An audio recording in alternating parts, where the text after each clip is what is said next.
बारामती में पेश आए हालिया वाकये पर कांग्रेस के एमएलसी सतेज पटेल ने सख्त रद्देअमल का इजहार किया। इन्होंने कहा कि रियासत में ऐसे वाकयात इंतजामिया की नाकामी को जाहिर करते हैं और अवाम के तहफ्फुज पर संजीदा सवालात खड़े करते हैं। सतेज पटेल ने कहा कि ये रियासत की अवाम का बहुत बड़ा नुकसान है। महाराष्ट्र की तरक्की में अजित पवार का बड़ा रोल रहा है। महाराष्ट्र के एक दिग्गज नेता सम्मानीय अजित दादा इस दुनिया में नहीं रहे हैं। उनको भावपूर्ण श्रद्धांजलि देते हुए महाराष्ट्र की बड़ी हानि हुई है, क्योंकि पिछले 35 साल से विधायक होने के रूप से महाराष्ट्र में उन्होंने काफ़ी अच्छा काम किया था और हर महाराष्ट्र के जिले में उनका एक खुद का एक अस्तित्व था। काम के माध्यम से उन्होंने अपना नाम कमाया था। ये महाराष्ट्र के लिए उनका जाना महाराष्ट्र के प्रोग्रेस के लिए एक बड़ी हानि है। नहीं, मुझे नहीं लगता कि आज का समय है राजनीतिक बातों पे चर्चा करने का।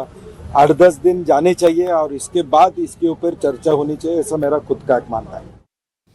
रुकने असेंबली प्रताप राव चकलेकर ने अजित पवार के तैयारा हादसे में मौत पर गहरे दुख का इजहार किया। इन्होंने कहा कि इन हालात में सुनित्रा अजित पवार को चाहिए कि वो पार्टी की कमान संभालें और नायब वजीर आला का ओहदा कबूल करते हुए पार्टी और रियासत में इस्तेहकाम को बरकरार रखें।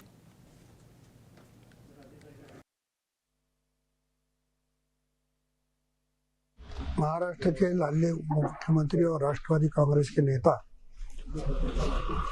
अजित दादा जाने से पूरे महाराष्ट्र में आज जो स्थिति है, उसे कुछ लोगों का कहना था कि दादा के जो पुराने किसी के साथ संबंध आए हैं उसको उजाला देने के लिए एक शोक सभा का आयोजन हो जाए। तो 31 तारीख को सुबह 11 बजे शंकरराव चौहान प्रेक्षागृह में सर्वपक्षीय शोक सभा का आयोजन किया है। सुमित्रा जी का नाम उप मुख्यमंत्री, मैं भी यही कहने में से हूँ कि आदरणीय सुमित्रा वहिनी ने महाराष्ट्र का नेतृत्व करना चाहिए, राष्ट्रवादी का नेतृत्व करना चाहिए और उप मुख्यमंत्री पद की जवाबदारी आदरणीय सुमित्रा वहिनी ने ही संभालना चाहिए। दादा के जाने के बाद पार्टी को एक संग रखने के लिए उनकी ही जरूरत है और मुझे लगता है कि हम सब लोगों की। बीजेपी के रुकने असेंबली रवि राणा ने अजित पवार के अचानक इंतकाल पर गहरे अफसोस का इजहार किया। रवि राणा ने कहा कि अजित दादा का इंतकाल महाराष्ट्र के लिए एक बहुत बड़ा खसारा है। उनके मुताबिक अजित पवार ने हमेशा रियासत की खिदमत की और उनके जाने से न सिर्फ सियासी हल्के बल्कि अवाम भी सदमे में है। ऐसा है कि आज बड़ी दुखद घटना महाराष्ट्र में हुई है। अचानक अजित दादा पवार का जाना ये महाराष्ट्र के लिए बड़ा धक्का है और उनके परिवार को मिलने हम लोग आए बारामती। यहाँ पे उन्हें मिलके सांत्वना दी और 14 से 19 तक जो दादा ने हमको साथ दिया, जो कठिन परिस्थिति में हमको ताकत से हमारे साथ खड़े रहे, वो आज भी याद हमें जब आती है तो ऐसा लगता है ऐसा नेता महाराष्ट्र में दोबारा होना मुश्किल है। एक जो शब्द दिया उसका पालन करना और जिसके साथ खड़ा है मतलब हाँ, ना मतलब ना, ऐसा एक दबंग दादा हमने गंवाया हुआ है। महाराष्ट्र के विकास पे बहुत बड़ा उसका नुकसान हुआ है और महाराष्ट्र की जनता दादा को कभी नहीं भूल सकती, उनके किए हुए कार्य को भूल नहीं सकती।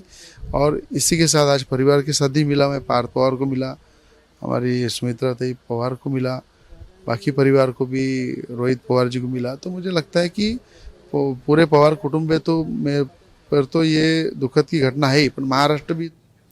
रुकने असेंबली रवि राणा और साबिक रुकने पार्लियामेंट नवनीत राणा ने आज बारामती पहुंचकर अजित पवार के अहले खाना से मुलाकात की और अहले खाना को पुरसा दिया। वाजिर है कि 2 दिन कबल बारामती में तैयारा हादसे में अजित पवार समेत दीगर 4 लोगों की मौत हो गई थी। फिलहाल पूरा खानदान गम में डूबा हुआ है।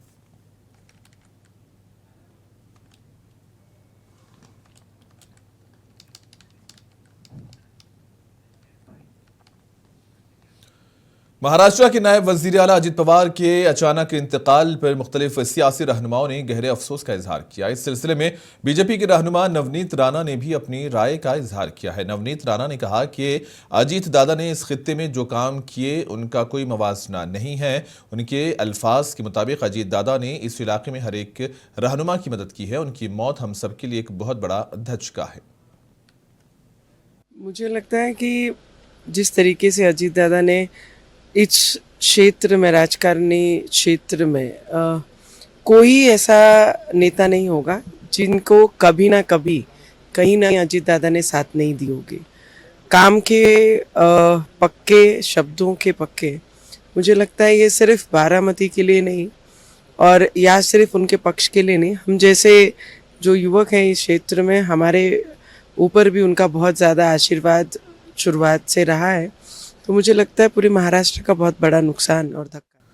शिवसेना के तर्जुमान संजय निरुपम ने एनसीपी के 2 धड़ों के इत्तेहाद को लेकर कहा है कि यह पार्टी का अंदरूनी मामला है जिसमें बैरूनी मुदाखलत या राय देना ठीक नहीं है।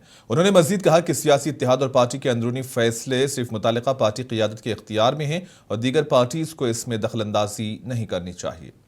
अखबारों में इस प्रकार की खबर छपी थी, खासकर महानगर पालिका चुनावों के बाद, कि जब दोनों एनसीपी एक साथ मिलकर चुनाव लड़े तो ऐसी चर्चा चली थी कि दोनों पार्टियों का मर्जर हो सकता है, लेकिन मर्जर कब होना था, कैसे होना था, उसकी मॉडलिटीज क्या वगैरह थी, हम लोगों को कुछ पता नहीं है।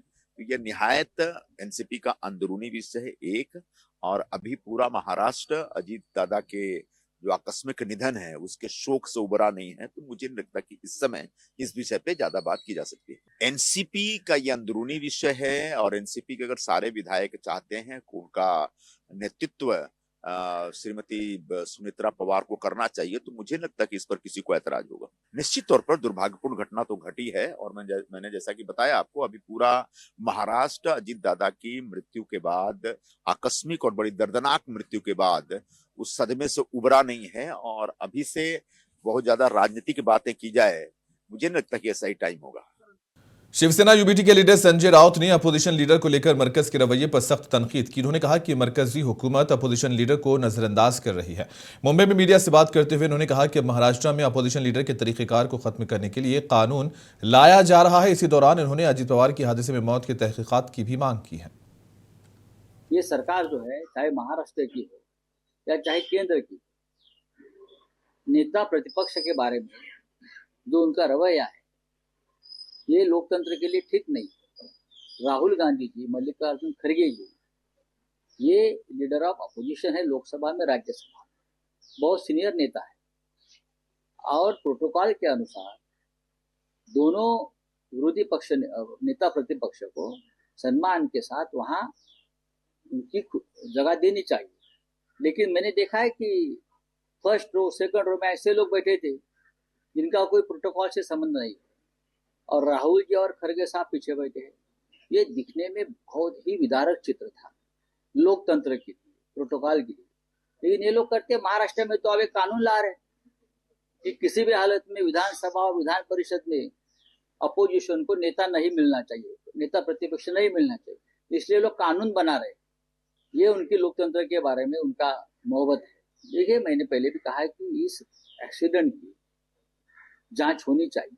मैं पॉलिटिकल बात नहीं कर रहा हूँ, लेकिन जो खराबी, टेक्निकल खराबी वहाँ हमको दिखती है, उसमें एटीसी नहीं है, वहाँ रडार नहीं है, वहाँ स्टाफ नहीं है वहाँ, और बड़े बड़े वीआईपी के फ्लाइट वहाँ लैंड होते हैं, चाहे गौतम अडानी हो, अजीत पवार हो, शरद पवार साहब हो, बड़े बड़े नेता आते हैं वहाँ और फ्लाइट लैंड हो जाते हैं। डीजीसी शिवसेना यूबीटी के तर्जुमान आनंद दुबे ने कहा है कि पार्लियामेंट का बजट इजलास चल रहा है और हुकूमत की माली पॉलिसियों पर आवाम की निगाहें मरकूज हैं। आनंद दुबे ने कहा कि हम उम्मीद करते हैं कि वजीर खजाना निर्मला सीतारमण जो बजट पेश करेंगे वो आवाम के लिए वाकई मुफीद साबित हो, आम आदमी को रिलीफ फ्राहम करे और सिर्फ कागज पर महदूद ना रहे। ये बजट सेशन पार्लियामेंट का शुरू है। हम यही उम्मीद करेंगे कि निर्मला सीतारमण जी जो भी आप बजट पेश करें वो लोगों के लिए हितकारी हो, आम जनमानस को सुविधा देने वाला हो, न कि केवल कागज़ पर बजट हो और व्यापारियों को फ़ायदा पहुंचाने वाला बजट हो। ऐसा बजट आए जो नौजवानों की बात करे, किसानों की बात करे, महिलाओं की बात करे, घर के किचन से लेकर और बाहर के जीवन का जो बजट है सब में सहयोग मिले, ऐसा बजट हम चाहते हैं।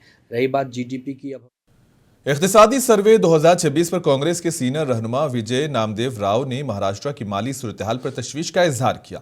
नागपुर में मीडिया से गुफ्तगू करते हुए उन्होंने कहा कि इख्तिसादी सर्वे में रियासत की कमजोर माशी हालत पहले ही वाज़ेह कर दी गई है। उन्होंने ये भी कहा कि इख्तिसादी सर्वे का बगौर मुताला करने के बाद ये बात साफ हो जाती है कि आइंदा दिनों में महाराष्ट्र को तरक्याती मनसूबे नाफिज करने में शदीद मुश्किलात का सामना करना पड़ेगा और यहां तक कि बैंक भी रियासत को कर्ज देने की पोजीशन में नहीं होंगे।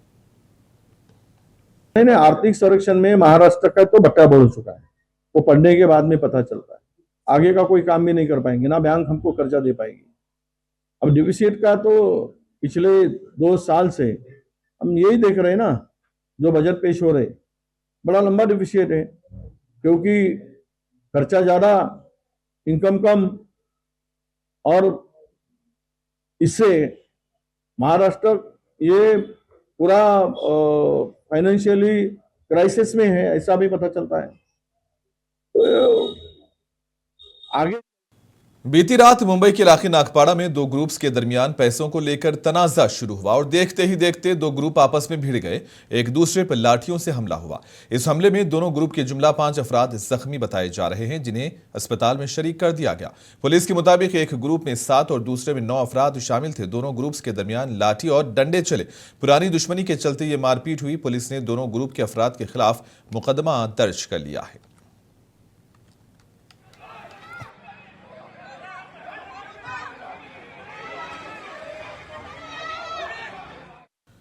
मुंबई इंटरनेशनल एयरपोर्ट के करीब एक गैर मुल्की खातून के साथ सिर्फ चंद सौ मीटर के फासले के लिए 18,000 रुपये की मुबैना धोखाधड़ी का वाकया सामने आया है। पुलिस ने इस मामले में टैक्सी ड्राइवर को गिरफ्तार किया है और इल्जाम है कि अमेरिकी शहरी खातून से टैक्सी ड्राइवर ने सिर्फ चंद मिनट की टैक्सी सवारी के लिए भारी रकम वसूल की थी। यह मामला उस वक्त सामने आया जब खातून ने 26 जनवरी को सोशल मीडिया प्लेटफॉर्म एक्स पर अपनी शिकायत शेयर की। पुलिस ने टैक्सी ड्राइवर को हिरासत में ले लिया है। ये 12 जनवरी की घटना है। एक परदेशी नागरिक महिला जो यहाँ पर एयरपोर्ट पे आई थी और उन्होंने एक होटल के लिए टैक्सी बुक की थी। टैक्सी चालक ने उनको गुमराह करके टैक्सी को इधर उधर घुमा के उनको नजदीक वाले होटल पे ही छोड़ा था, जो उनका गंतव्य था वहीं पे छोड़ा था, परंतु उनसे 18,000 रुपए इस तरीके। नासिक में एक बार फिर जराइम ने सर उठाना शुरू कर दिया है। सिडको के लेखानगर शिवाजी चौक में देर रात फायरिंग का वाकया पेश आया। इत्तला मिलते ही पुलिस मौके पर पहुंची और मामले की तहकीकात जारी है। मुकामी लोगों और सियासी लीडरों ने इलाके में बढ़ते जराइम पर तशवीश का इजहार किया है। मुकामी लोगों का कहना है कि जराइम पेशा अफराद बेखौफ हो गए हैं, ना उन्हें इंतजामिया और ना ही पुलिस का खौफ है। नासिक में हुई फायरिंग पुलिस के लिए चैलेंज बनी हुई है। मुकामी लोगों ने शहर में अमन अमान की बरकरारी की इंतजामिया से अपील की है।